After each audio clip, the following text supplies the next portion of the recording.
În sfârșit, CNIR a predat și amplasamentul lotului 2B Grințieș-Pipiric. Compania Națională de Investiții Rutiere, prin supervizor, a predat constructorului și amplasamentul lotului 2B Grințieș-Pipiric al autostrăzii A8, Târgu Mureș-Târgu Neamț.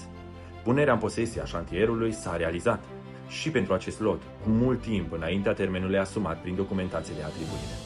Astfel, pentru cele 4 loturi dintre Sărățeni, județul Mureș și Pipiric, județul Neamț, ale secțiunii 2, Miercurea Nirajului, Leghin, constructorii au intrat deja în posesia șantierului.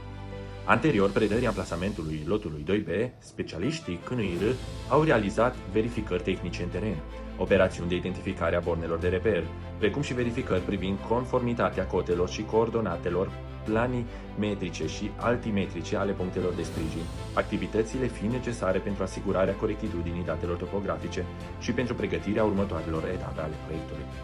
Lotul 2B, Grințieș-Pipiric, are o lungime de 31,5 km.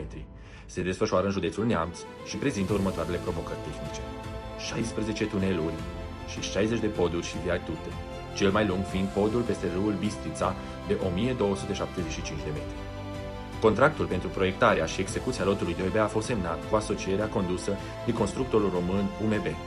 Are o valoare de 5,97 miliarde de lei și o durată de 54 de luni, 14 luni fiind necesare pentru proiectare și 40 de luni fiind necesare pentru execuție. Etapa de proiectare a început în 30/3/2026. Pentru mai multe informații legate de infrastructură, abonează-te la Info Autostrăzi. Toate cele bune!